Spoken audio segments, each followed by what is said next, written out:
tukitazama haya makanisa miji miwili, kuna Wathesalonike ambayo imeanza katika mlango wa 1 hadi 9, na kanisa na Berea ambao ni mji mwingine katika mstari wa 10 hadi 15. Tukisoma, nataka tusome kwa Kiswahili. Nasikia ninasaidiwa tusome kwa Kiswahili kwa sababu tunahubiri kwa Kiswahili. Biblia inasema ya kwamba wakisha kupita kati ya Amfipoli na Apolonia wakafika Thesalonike, ambapo walikuwa na sinagogi la Wayahudi. Bwana asifiwe. Kwa hivyo Paul, mahali popote alikuwa naenda, alikuwa naingia sinagogi kwanza.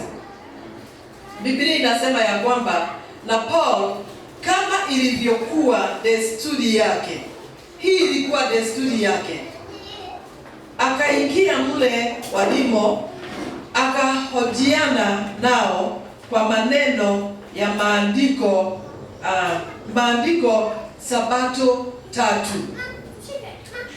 Mstari wa 3 anasema ya kwamba akiyafunua na kuwaelezea ya kwamba ilimpasa Kristo kuteswa na kufufuka katika wafu, na kwamba Yesu huyu ninaye wapasha ninyi habari zake ndiye Kristo. Bwana asifiwe. Kwa hivyo ilikuwa ni desturi ya Paul, akiingia mahali, anatafuta sinagogi, anaingia mahali pale na kuwaelezea, and to give them the reason. Ukiangalia kwa Kiswahili, kwa Kiingereza inasema and they reasoned with them. Bwana asifiwe. Akaweza kuwapatia mambo kuhusu huyu Yesu Kristo ambaye ni mfalme. Bwana asifiwe. Ambaye ni Mwokozi, ambaye anatenda mambo katika maisha ya wanadamu, ambaye ndiye mtawala. Bwana asifiwe. Maana Paul alikuwa na msukumo ya kwamba lazima watu wajue huyu Yesu ni nani. Lazima wajue wanastahili kuishi na huyu Yesu ambaye anastahili kutawala maishani mwao. Na tunaona ya kwamba ameonyeshana ya kwamba huyu ni mfalme ambaye akiingia ndani yetu anabadilisha maisha, anabadilisha mawazo yetu, anabadilisha mienendo yetu, anabadilisha nia zetu. Bwana asifiwe. Kwa sababu wakati tulikuwa katika malimwengu, tulitenda mambo ya malimwengu. Tulikuwa watu ambao wanajua kusengenyana, walijua kuongea maneno ambayo hayana misingi. Tulijua kuishi maisha ya ukawaida. Lakini Paul anasema ya kwamba mahali popote aliingia na kusemezana na wao. Tukumbuke ya kwamba huu ni wakati ambao tunaona ya kwamba katika sinagogi walikuwa wanafundishwa masheria, na wanapofundishwa katika mambo ya sheria hawakuwa wanajua kuna mfalme ambaye amekuja ili aweze kubadilisha maisha yao. Bwana asifiwe. Na akaweza kuingia na kusemezana na wao. Biblia inasema ya kwamba in English they were reasoning the scriptures with one another. The scriptures, ukiangalia Wayahudi wanajua Torati, wanazijua zote, wanajua sheria, lakini kuna jambo ambalo hawakuwa wanalijua, na ni kujua ya kwamba kuna mfalme. Na ndiposa Paul akaingia mahali pale ili waweze kusemezana. Mstari wa 4 inasema ya kwamba wengine miongoni mwao wakaamini, wakashikamana na Paul na Silas, na Wayunani waliomcha Mungu wengi sana na wanawake wengi wenye cheo si chache. Bwana asifiwe. Ukiangalia huo mstari wa 4 ina uzito mwingi. Kwa sababu gani? Kuna wale ambao waliamini. Na Biblia inasema ya kwamba wakashikamana na Paul na Silas. Na waliposhikamana na wao, waliweza kuandamana naye kwa sababu wameamini, wameshika hili neno na wameambatana pamoja na wao. Na Biblia inasema ya kwamba wengi sana na wanawake wenye cheo ambazo si wachache, hawakuwa wachache. So maybe they were prominent. Pengine walikuwa ma-MP, pengine walikuwa majaji, pengine walikuwa wanabiashara wakuu. Bwana asifiwe. I think it is in Romans 16 ambayo inanena kuhusu Lydia. Hawa ni wamama walikuwa wanatabulikana kwa sababu walikuwa wanauza mavazi ya gari. Bwana asifiwe. The purple linen clothes. Kwa hivyo kuna wale ambao walimshikilia. Kwa sababu gani? Yale mafundisho ambao alikuwa anawafundisha haikuwa inalingana na Paul ni nani. Bwana asifiwe. Hakuwa anasema mimi ndiye Paul ambaye ni mtume. Hakusema ya kwamba mimi ndiye ninaye ujumbe ambao ni wa kweli. Kwa hivyo hawakumfuata kwa sababu kuna siasa ambazo anaingiza katika mahubiri yake. Lakini kuna jambo moja ambalo lilikuwa muhimu. Na hili jambo ambalo lilikuwa muhimu ni kueneza injili ya Yesu Kristo. Hakuwa na theory zingine. Theory ambayo alikuwa nayo ni moja tu, ya kwamba kuna mfalme ambaye ni zaidi ya wafalme wote. Bwana asifiwe. Kwa hivyo tukisoma tunaona ya kwamba kuna wale ambao walikubali. Na kuna kikundi kingine, ukitazama mstari wa 5 inasema ya kwamba na Wayahudi wakaona wivu, wakajitwalia watu kadhaa katika watu ovyo wasio na sifa njema. Nao wakakutanisha mkutano, wakafanya ghasia mchini, wakawaendea watu wa nyumba ya Yasoni, wakataka kuwapeleka mbele ya watu wa mji.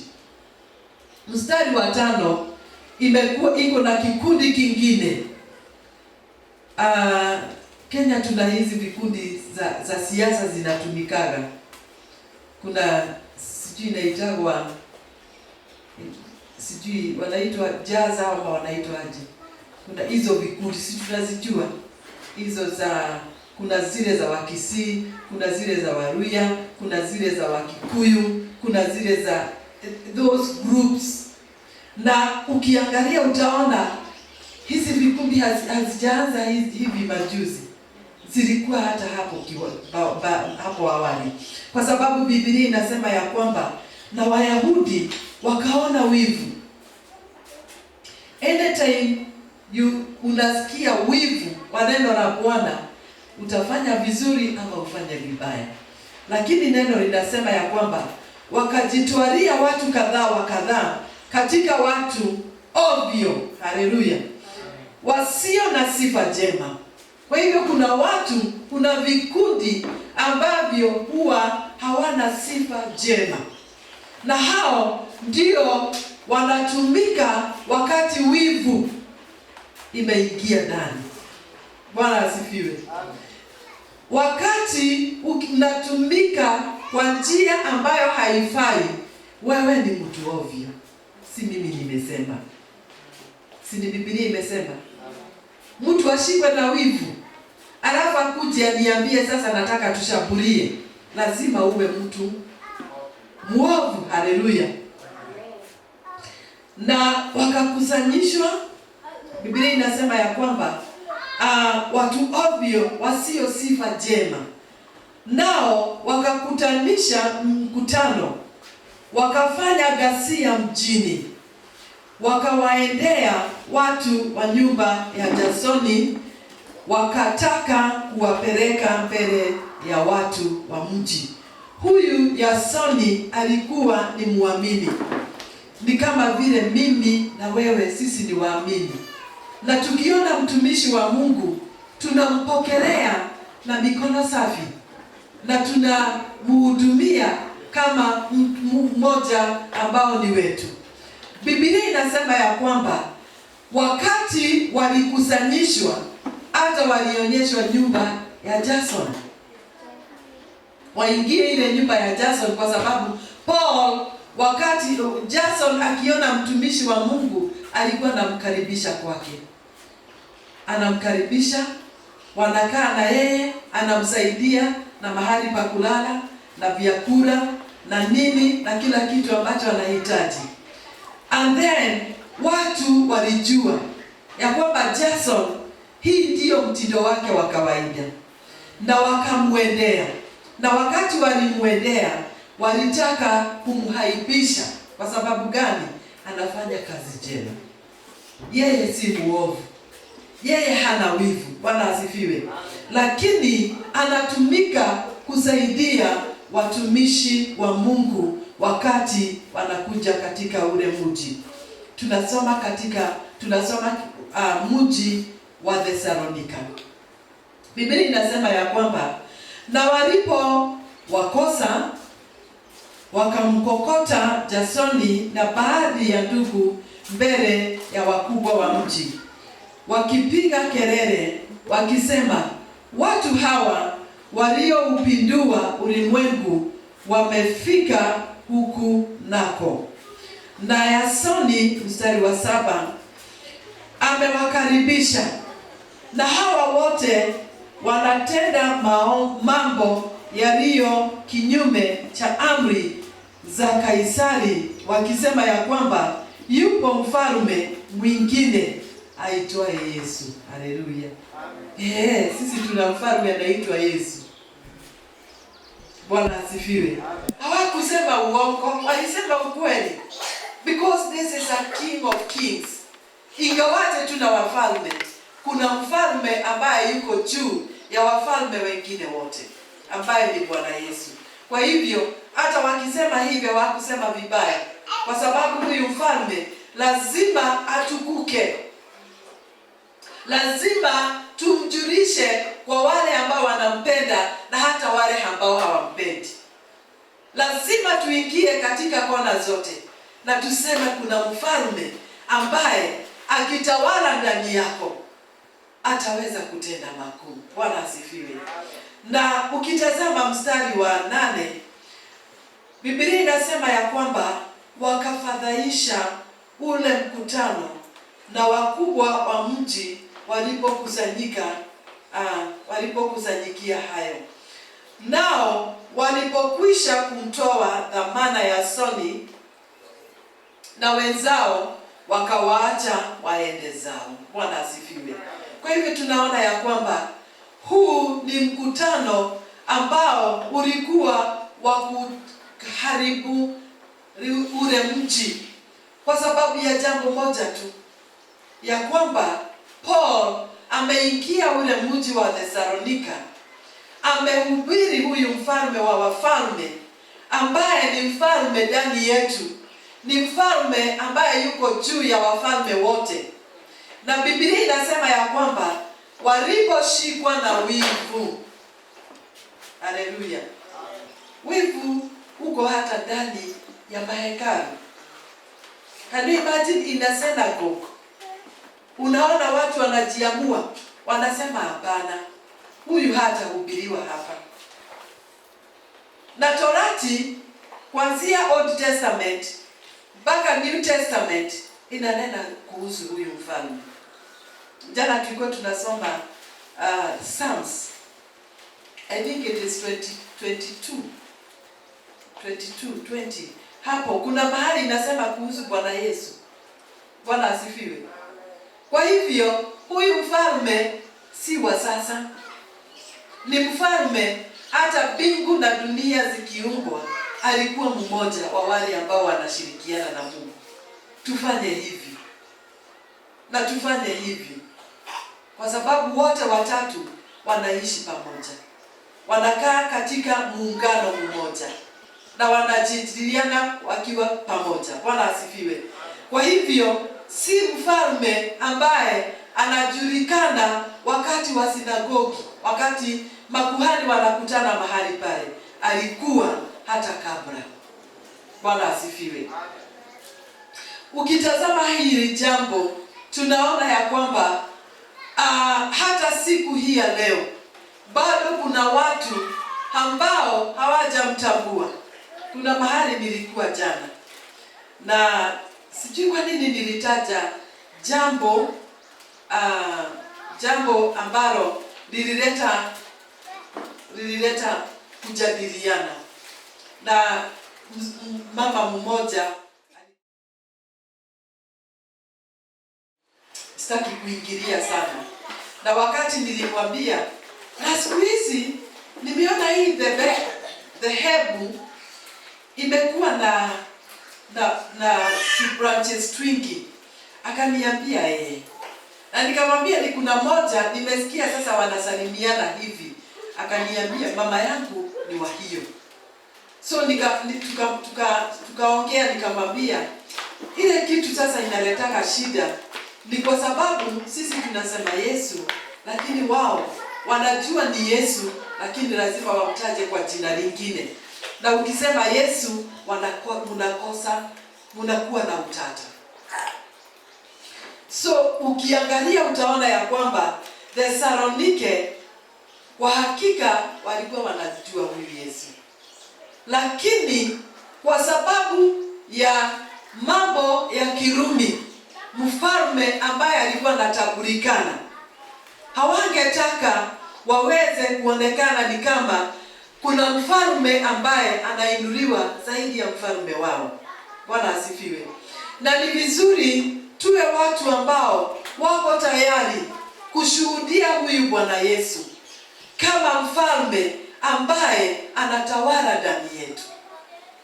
Biblia inasema ya kwamba wakati Paul alikuwa akihubiri hili neno, walisikia wivu na wakatafuta kikundi ambacho kinaweza kusabaratisha injili ambayo Paul anahubiri. Bwana asifiwe. Hata siku ya leo watu hawataki kusikia injili ambayo ni ya kweli. Bwana asifiwe. So kuna wale ambao wanataka kusikia mambo ya kisiasa. Kuna watu ambao wanataka kusikia mambo ya kiutamaduni. Na hapo ndipo sasa sisi ambao ni watu wa Central tumeingia sana. Imefika mahali tunakosa kutambua huyu mfalme wa wafalme kwa sababu ya utamaduni wetu. Wengine hata juzi ni jana kuna kitu ambako tulikapata kutoka KTN kanasema ya kwamba artists walikuwa registered 2016. Hata nikashikwa na mshtuko.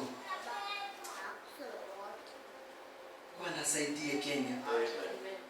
Mungu aikumbuke Kenya. Because that man was proud that we are the first in Africa to be registered. Leo nilisikia nimeisha. Bwana atusaidie. May God remember our country. Ukiangalia utaona ya kwamba kuna wale ambao wanataka kusikia ujumbe ambao utawavutia. Watasikia vizuri. Hauguzi mahali mimi sitakai kuguzwa. Bwana asifiwe. Kuna mwingine hataki injili ihubiriwe mahali ambaye yeye anafinywa. Lakini Paul alihubiri injili ambayo ilikuwa inakata. Na ikikata hakuwa anajali. Kwa sababu yeye hakuwa anataka kuhubiri injili ambayo haitaweza kuleta utofauti maishani mwetu. Kwa hivyo it is our high time tusikie injili ambayo itatubadilisha, ambayo itatuleta karibu sana na huyu Mungu, ambayo itatuleta karibu sana na uhusiano wetu na yeye, kuliko kusikia mambo ambayo hayana faida. Bwana asifiwe. Tumezoea, ukisikia mambo ya siasa unataka kusikia leo ni nani ako juu. Bwana asifiwe. Wengine wanataka kusikia ni nani amelaliwa zaidi. Tunataka kusikia ni nani anapeana pesa ndio twende mahali pale tunasemaga aje, tumuentice, yani tumuonyeshe ni yeye anafaa ili aweze kuchomoka. But this is our high time, the Church of Christ. Let us stand with the word of God. Let us stand with the truth. Let us stand with what the word says. Maana tukiwa watu ambao wanayumba, hata Bwana Yesu atatukuta katika hali ya kuyumba. Atatukuta watu ambao hawana msimamo, watu ambao hawajui ukweli. Lakini tukiongea ukweli na ukae ndani yako na uzame ndani yako, basi kutakuwa na mazuri ambayo yatachibuka ndani yako. Bwana asifiwe. Nilikuwa ninafananisha maisha yetu na Mark 4 ambayo inasema kuhusu mchanga. Maana sisi tumekuwa kama mchanga ambao ulipandwa mbegu. Sijui wakati mbegu imepandwa ndani yako, inaingia katika mahali pako na mawe ama miiba ama mchanga ambao una rotuba, ili iweze kutoa mazao. It's our high time. Kama wewe mchanga yako haujaipalilia vizuri moyo wako, uweze kupokea neno la Bwana, iweze kuzama vizuri ndani yako na ikaweze kutoa mazao mazuri ndani yako, ni wakati tunastahili tuangalie michanga ya mioyo yetu. Kuna miba ambayo inachoma, it is choking the roots, alafu inakausha, inakosa kuleta mazao. Ni mawe, wakati inatoka ikiwa nyembamba, haina afya, haiwezi kuleta mazao. It's our high time, brethren, tutafute mchanga ulio na rotuba, tuweze kuleta mazao ambayo itaweza kumpendeza Mungu. Bwana asifiwe. Paul,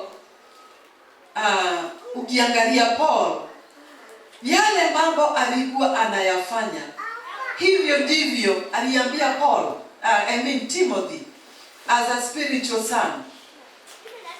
Na akasema, alimwambia Timothy, preach the gospel of Jesus Christ, na ufanye yale mambo ambayo ninakwambia uyafanye. Kwa sababu gani? Alijua, ana uhakika ya kwamba lile jambo ambalo analifanya, ingawaje lina changamoto nyingi. Maana ukitazama Paul, hakuna mahali alikuwa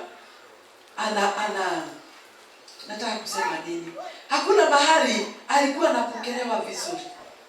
Kwingine anapigwa na mawe, kwingine anawekwa kwa bakuri, kwa besen, anateremshwa ili aweze kupata mahali pa kutorokea. Alipata changamoto nyingi, lakini hizo hazikumzuilia kuhubiri injili ambayo ilikuwa ni ya kweli. Bwana asifiwe. Na sisi tuwafuasi wa Yesu Kristo. Yesu Kristo alipitia changamoto nyingi, na sisi hatuna budi, lazima tuhubiri injili ilivyo. Despite what is going on, despite kuna giza kuu ambayo mpaka it is tangible. Bwana asifiwe. It's our high time we stand with the word of God. It's our high time to know this God and to live as he is. Bwana asifiwe. Kwa sababu gani? Tukiwa watu ambao hatushikilii huyu Mungu kikamilifu, basi hatutakuwa watu ambao wana ukweli ndani yao. Na ukweli ambao utakuwa ndani yetu ndio utakuwa wa kutuokoa na hata wa kukomboa wenzetu. Bwana asifiwe. So let us stand with that word.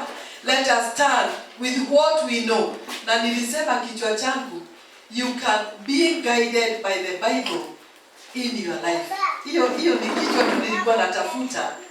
Ndio sababu nikasema kuna wimbo hata nimesaidiwa na kina Mzito kwa sababu nilikuwa nimeisahau. Read your Bible day every day. Pray every day. Pray every day. Read your Bible day every day if you want to grow. Lazima hauwezi grow kama you spare the word of God. You cannot grow when you spare prayers in your life. Bwana asifiwe. And hii ndio wakati tunastahili kusimama imara na tuweze kujua neno lizame ndani yetu kikamilifu. Kwa sababu kama halitazama, Bwana asifiwe, kama hautapata nafasi ya kuzamisha neno la Bwana ndani yako, at least sasa wako huru kuhubiri injili yao. Bwana asifiwe. Hata doctrines zingine ziko huru. Na utafika mahali uanze kuyumba. Bwana asifiwe.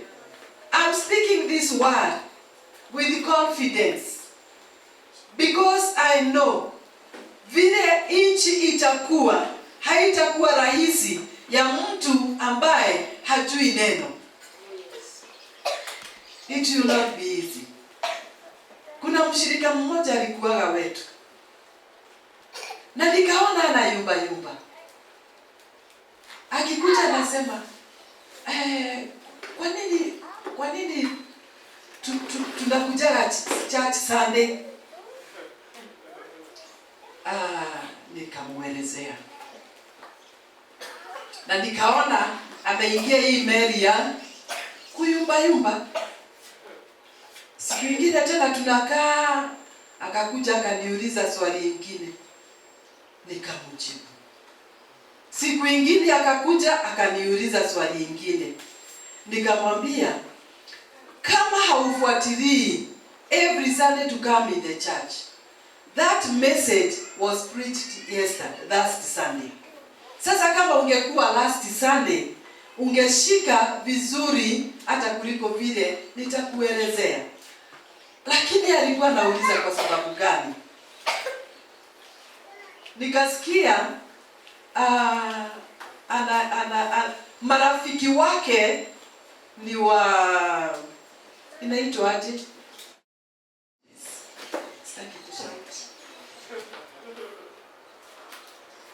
Na nikaona sasa hii kuyumba kwake atatoweka. Na nikamuuliza, nikamwambia, my friend, sasa mimi ninaona zile maswali unauliza zile zinaulizwa na hii dhehebu.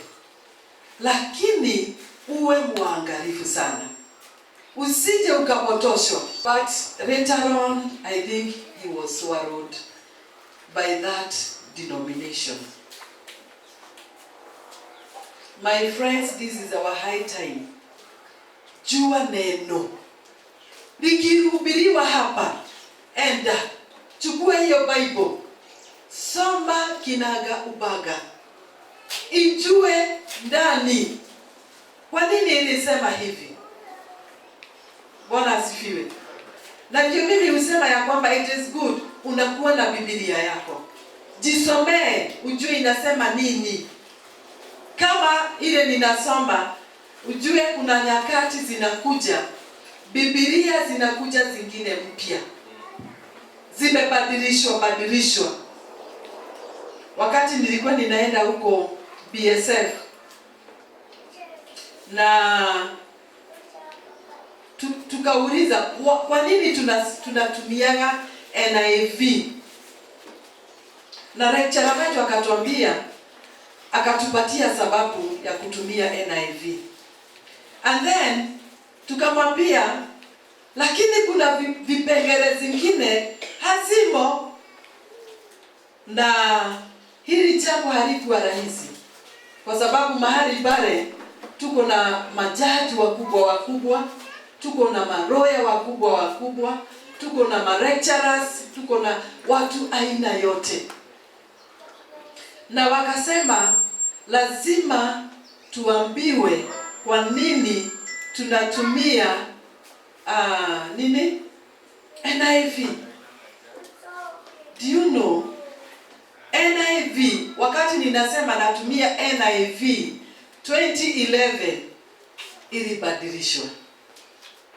Bwana asifiwe. Kwa sababu gani? Ya zile vitengele, zinaitwa vitengele, hizo sehemu zenye zilikuwa zimeondolewa wakazirudisha. Haleluya.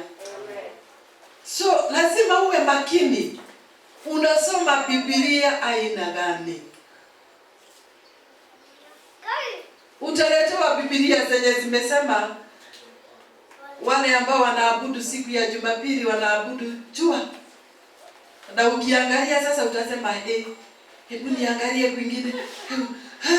Unaanza kutafuta sasa utaenda wapi? Bwana asifiwe. Jua neno. Angalia Biblia ambayo unaisoma, uone kama ni Biblia ya kweli. And very soonest Biblia zitakuwa nyingi ambazo zitakuwa zimeondolewa vitengee zingine ambazo zinahitaji ambazo ni muhimu katika maishani. Nimeenda mbali sana kuhusu Biblia, lakini nataka kusema ya kwamba Paul, ukiangalia Thessalonike, kuna jambo ambalo hawakuwa nalo, na hilo ndilo tutaweza kuliona katika mstari wa 10. Ukitazama Yason, tuko katika Matendo ya Mitume 17, wale ambao wamekuja nyuma. Tumesoma kutoka aya ya 1 hadi 9, na tumeona Yasoni alipelekwa ndani na akapigwa faini na akaweza kujilipia na wenzake wote kwa sababu ni waumini pamoja. Bwana asifiwe.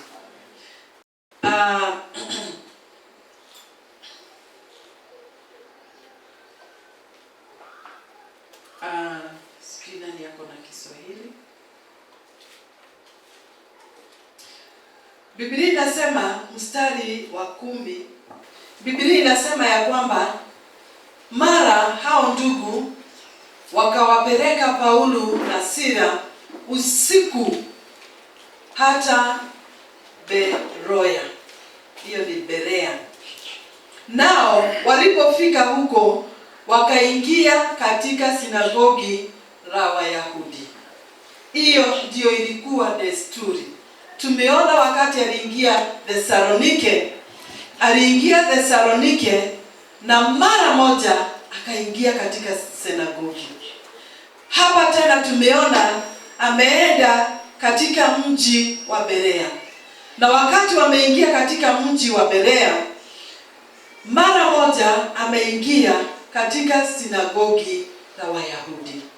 Biblia inasema ya kwamba mstari wa 11, watu hawa walikuwa waungwana, haleluya, kama mimi na wewe, kuliko wale wa Thesalonika, kwa kuwa walipokea lile neno kwa uelekevu wa moyo, wakayachunguza maandiko kila siku waone kwamba mambo hayo ndivyo yalivyo. Bwana asifiwe. So ukiangalia Paul, wakati aliingia katika mji wa Berea, akaingia sinagogi. Na wakati aliingia sinagogi, akakuta watu ambao ni waungwana kuliko wa Thessalonika. Bwana asifiwe. Kiingereza inasema, as soon as it was night, the believers sent Paul and Silas away to Berea. On arriving there, they went to the Jewish synagogue. Now, the Berean Jews were of more noble character than those in Thessalonica, for they received the message with great eagerness and examined the scriptures every day to see if Paul said was true. Hallelujah. Wao walipokea. Bwana asifiwe. Hata ni vizuri wakati hata wao ambao nimewanena hapo mbeleni, wakikuja kwako, pokea neno. Ipokee. Hakuna hasara kupokea. Wewe pokea. Unapoendelea kuipokea, sasa kaa chini, anza examine kufanya nini? Kuichambua ya. Anza kuichambua. Na hili neno nimeambiwa ni la kweli. Nikiwa Naivasha,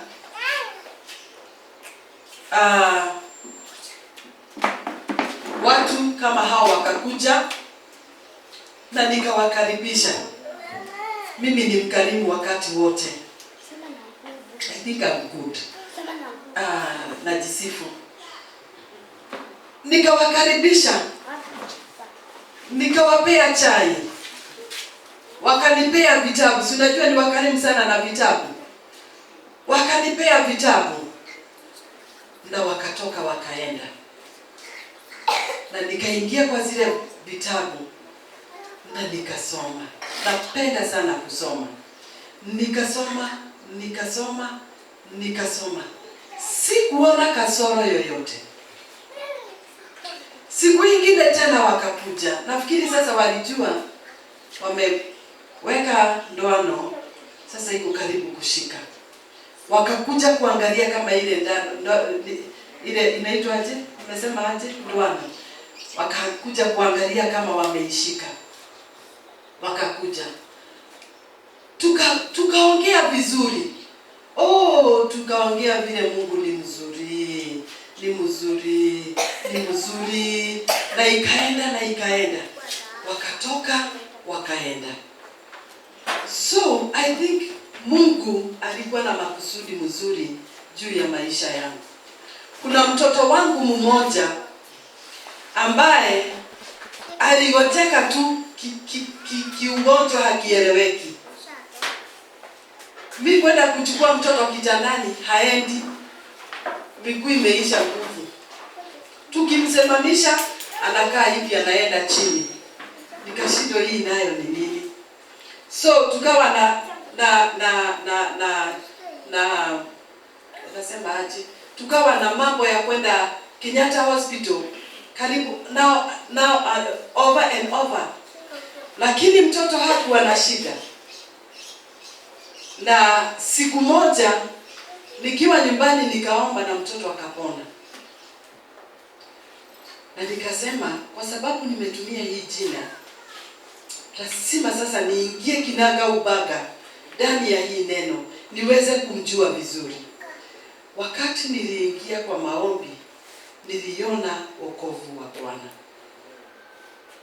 So hawa wakakuja na wakaniambia tunakuta hauko. Tunakuta hauko. Nikawaambia karibuni. Hata saa hiyo nilikuwa napikia watoto chai. Tukakunywa chai pamoja. Lakini chai wakati niliwekelea kwa meza, nikamwambia sasa wacheni tuanze tuombe. Tukaomba. Wakati tuliomba wakasema, "Ni wahoya leo." "Ni wahoya?" Nikasema, "Ni dahoya. Leo tunywe." Leo nyuai." "Ni wahoya." Kasema, "Kwani hii nayo ni nini?" Alafu nikawaambia, "Kuna kitu sijawaambia. Tangu muondoke hapa, Bwana Yesu anatawala ndani yangu. Ameniokoa na ninazidi kuona ukuu wa Mungu Baba. Kwa hivyo nimeokoka, sasa tunaenda safari pamoja." Mimi sikujua hawaokokai. Kusema tu hivyo, hata chai ilikuwa nini, vikombe nusu. Wakaamuka wakaenda. So wakati nilianza kutafuta na kufikiria hii ni nini, ndio nikajua kumbe ni wale ndugu zetu. Bwana asifiwe. Kwa hivyo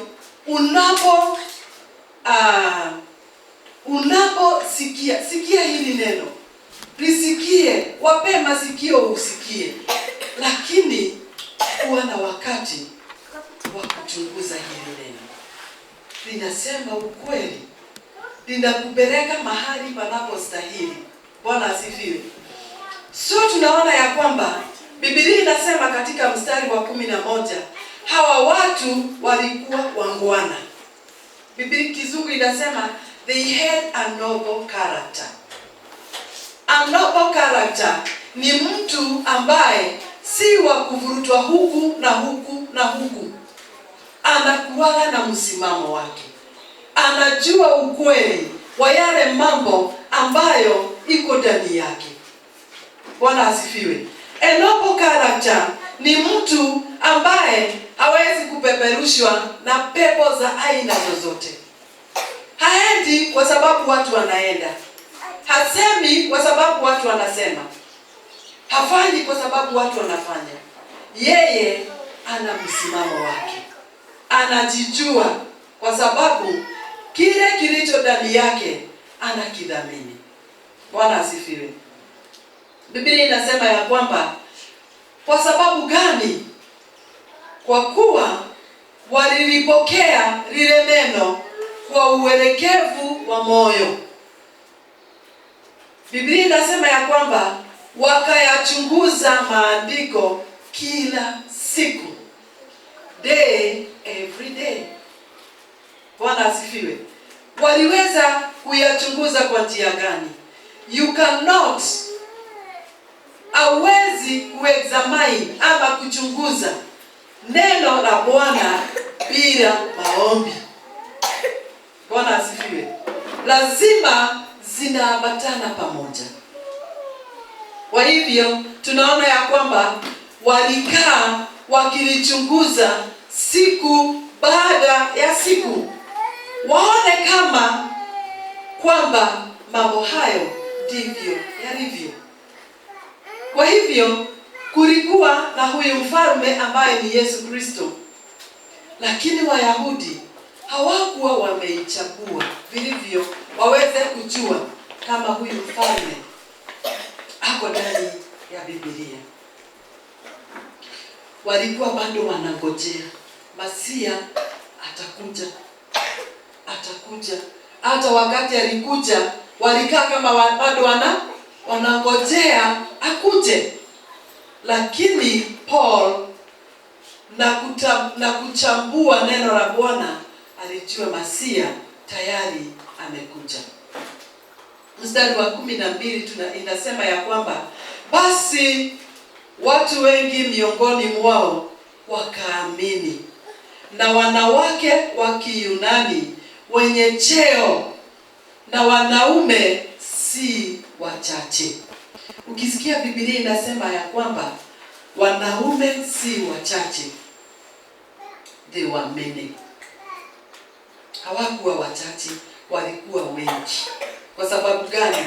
Ukiangalia wakati Yesu alikuwa anapeana mkate, wamama walikuwa wengi kuliko wanaume. Na Biblia mahali popote, hata sasa hivi tukifanya hesabu, nataka kufanya hesabu, lakini God's Revival imebarikiwa, inakuwa na waume wengi kuliko wamama. Haleluya. So walikuwa wamama wenye cheo na wanaume si wachache. So they were many ambao waliamini hili neno. Biblia inasema lakini Wayahudi wa Thesalonike, sikia,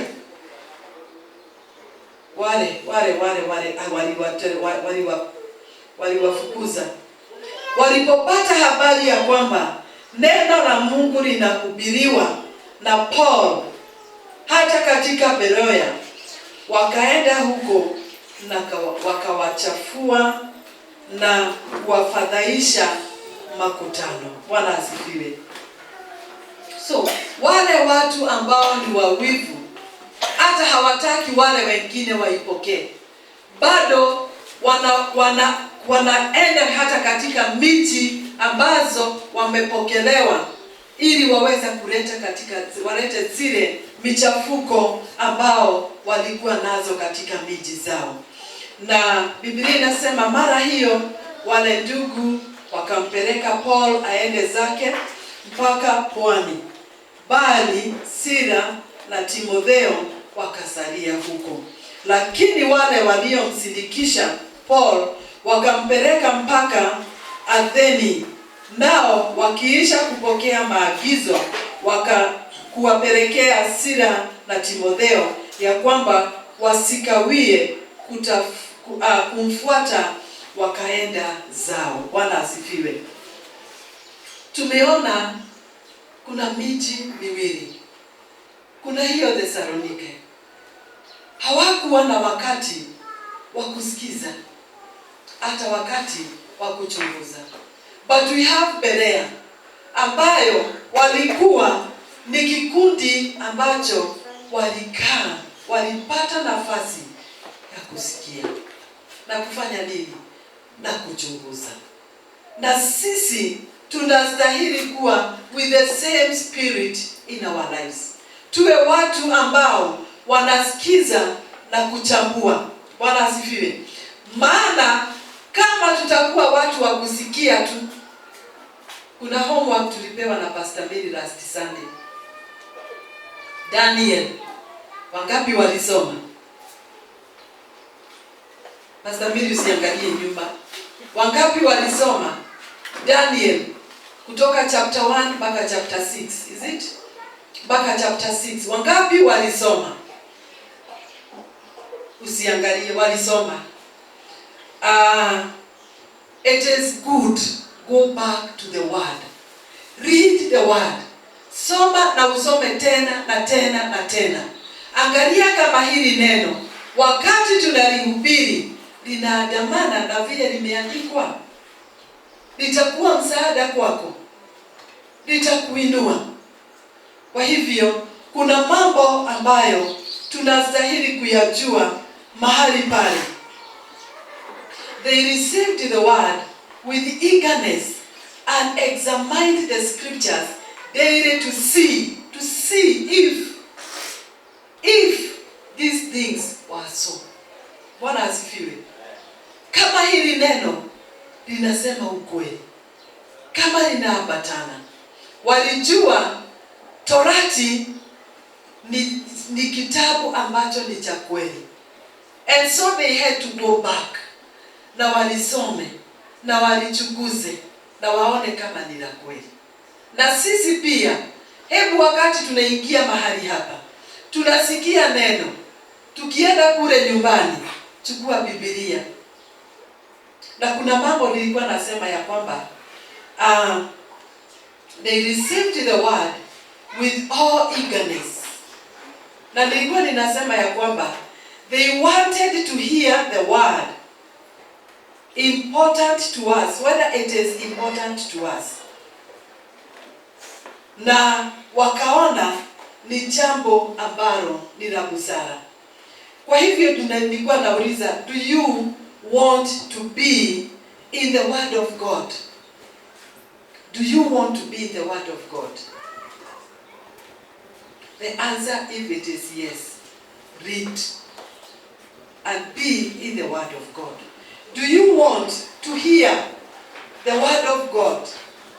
You have to give an ear so that you can hear the word of God, that it can transform you day after day.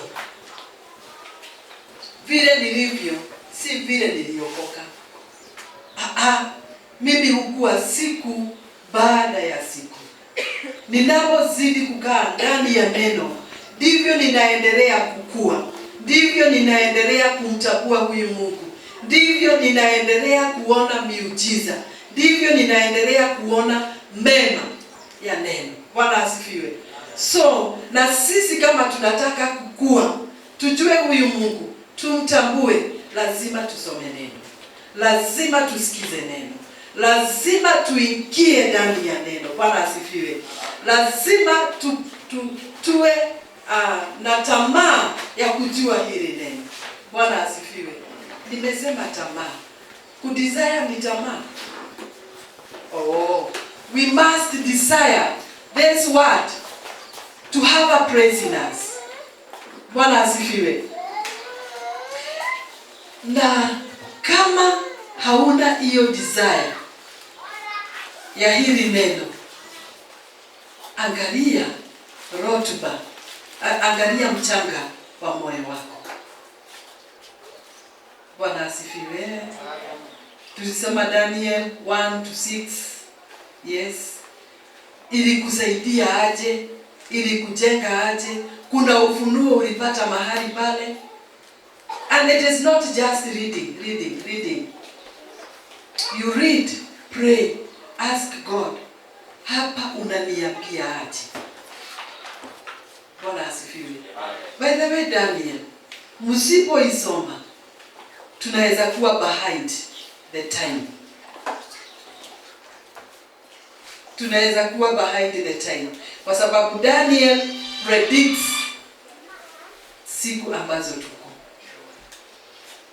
Tunaelewana? So if you don't read, uko behind the time. Na tunaweza kuwa watu ambao wanapotelewa. Nimesema ya kwamba kama hauna tamaa ya kusoma neno, ya kusikiza neno, ya kuja kanisani, angalia rotuba ya mchanga yako. Angalia mchanga ya moyo wako. Kwa sababu tunataka kuzaa mazao ambayo yanalingana na mapenzi ya Mungu. Ukisoma Isaiah 28:10, sitaki kusoma maana muda wangu umeenda. Something wrong is somewhere. There is something wrong somewhere in your heart. Na ndio utakuwa unasikiaga rules, unasikiaga true na mambo mengine. Kwa hivyo utakaa kama mtu ambaye anayumba kila wakati.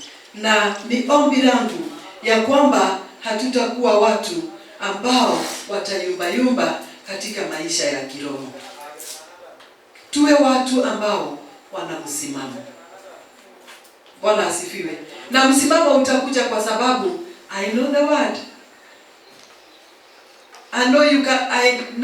You cannot twist me. You cannot change me. What changes me is the word. What makes me to grow is the word. Bwana asifiwe. Kile ambacho kitanibadilisha ni neno. Bwana asifiwe. Paul hakubadilisha watu kwa sababu alikuwa mtume. Ni kwa sababu alitumia neno. Hilo neno ndilo lilifanya wabadilike. Waamini, waenende katika njia ambazo zitaweza kumpendeza Bwana. Hata si mimi nitafanya mbadilike. It is the word that I am speaking about it today. Bwana asifiwe. Take that word. Bwana asifiwe. Nataka niseme jambo la kwanza, the gospel spread in the first century. So the truth that God is showing to us is the need for his word to be priority in our lives. Anataka neno lake liwe kipaumbele katika maisha yetu. Hebu niwaambie, mimi kuna wakati nilikaa nikasoma Biblia na nilistukia niko revelation. Ingawaje kuna kwingine nilikuwa ninazama sana, kwingine sielewi, lakini hauwezi niondoa kwa neno. Bwana asifiwe. Hata hawa wahubiri wakubwa hawawezi kuniondoa hata wakihubiri, because akihubiri nitarudi. Na mimi huingia mpaka zile zinaitwa concordance. I don't joke with the word. I don't take word lightly. I go back. Kuna ingine natoaga kwa simu inaitwa Blue Letter Bible. Ukitaka Bible study ingia kwa Blue Letter. Chambua. Uweze kuelewa neno vizuri. Usikubali ubadilishwe. Bwana asifiwe. Maana naweza kuanza leo vizuri, kesho ukute ni mimi niko na count. Si ndio? Inaenda hivyo. Bwana asifiwe na Bwana tusaidie. Because when you are in the word, even count haitapata nafasi ndani yako. Because you are following the word in the right way. Na unaishi maisha ya neno.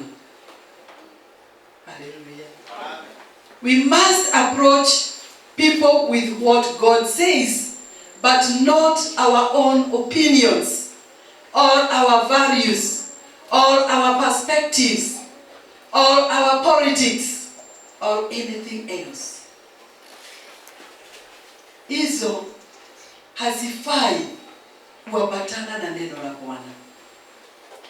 Na ndio sababu saa hii bishop apende asipende, apendwe na watu asipendwe na watu, aseme atasimama kiti cha bunge, tutakataa. Tutachukua madhege na tuseme no, we say no. Bwana asifiwe.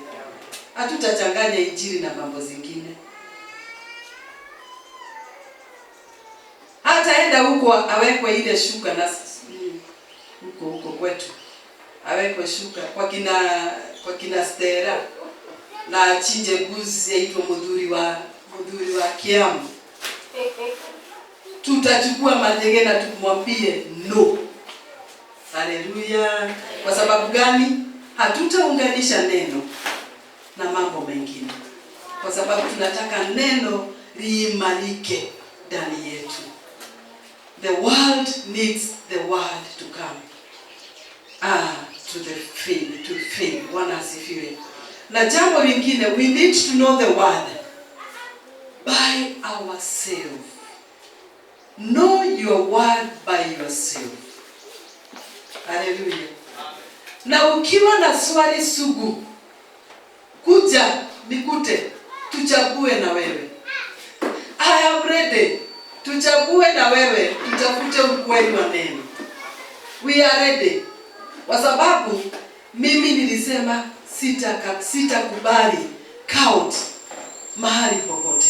But let me tell you, hata ukijua neno, lichague vizuri. My friends, ingia kwa neno la Bwana. Zama ndani ya neno la Bwana. And live the way the Bible says. Nataka nipeane mambo matatu ambayo Mungu neno la Mungu linatupa uhakika. Bwana asifiwe. The word of God, it leads us to salvation. Inatuongoza katika wokovu. Hii mimi ninajua mpaka hawa wanajua. John 3:16. Hiyo tulianza kusema kitambo. For God so loved the world. So it gives us salvation. Ongeza Romans 10:9. Kwa hivyo nataka niseme hivi. Kanisa ambayo haiongei kuhusu wokovu, hiyo si kanisa. Lazima ujue kuna Mwokozi wa ulimwengu, na alikuja aniokoe na akuokoe ili tuweze kuishi ufalme wa milele na milele. Hallelujah. So God's word leads us to salvation. It guides our steps. Hallelujah. Psalms 119:105. The Lord is my light in my path, and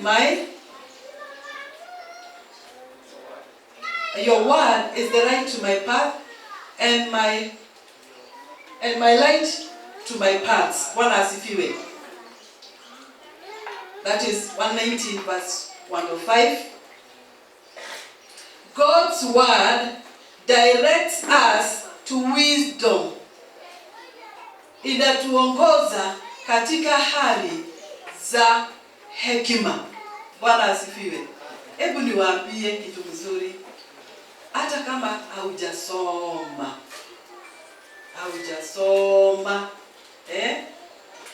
Si tuko na watu hapa wamesoma, wasomi kabisa. Hata wewe haujasoma. Imagine kwa sababu ya neno la Mungu linakupa hekima. Bwana asifiwe. Tunatoshana sisi wote. Haleluya. Biblia inasema ya kwamba 119 verse 130. Verse 130.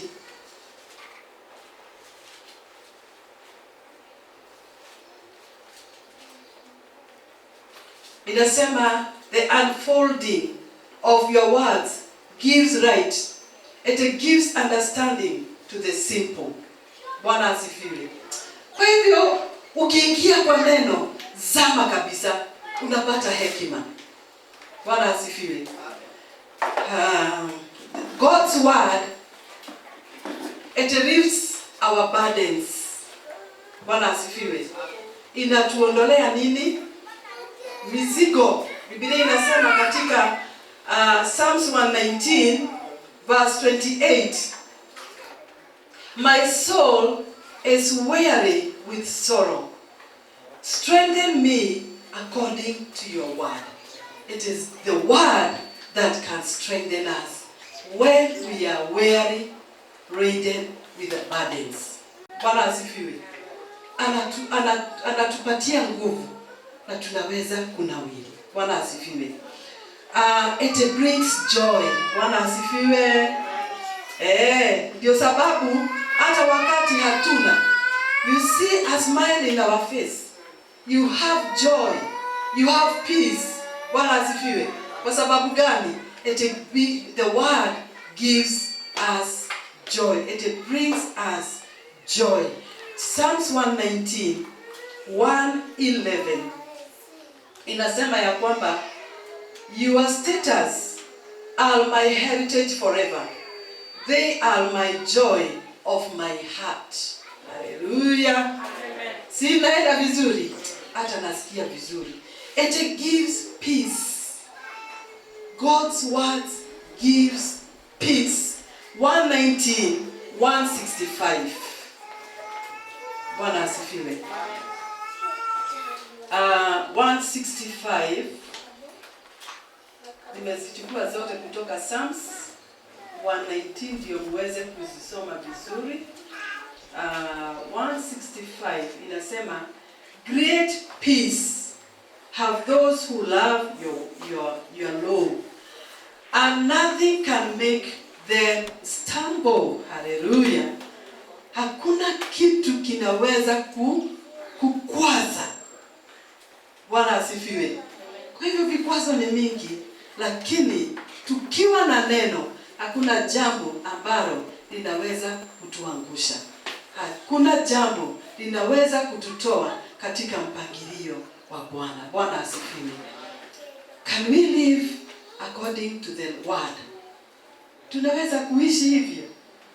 Mimi nilisema kila mtu ajipatie kichwa, lakini nilikuwa nasema living according to the word in our lives.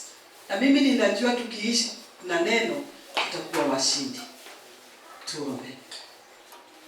Baba, katika jina la Yesu, tunakushukuru mfalme wa wafalme. Asante ni kwa sababu ya siku hii ya leo. Umetuandalia mema Bwana, umetuandalia neno lako ambalo ni nguvu na ushindi ndani ya maisha yetu. Tunaomba mfalme, tumekuwa watu waregevu katika kusoma neno lako. Tumekuwa watu ambao hatuchambui kama mji wa Berea. Lakini kuanzia siku hii ya leo, tumeomba ya kwamba tutasikia, tutajipeana masikio yetu kwa neno lako, na tutakuwa watu ambao watachunguza na hata kuishi kadri na mapenzi yako mfalme. Ni kwa sababu neno lako ni nguvu imara. Tunaomba hili neno likawa upanga ndani yetu, ili likaweze kutawanya yale ambayo hayafai na yale yaliyofaa ndani yetu, ikaweza kusitiri maishani mwetu. Katika jina la Yesu tunaomba na kuamini.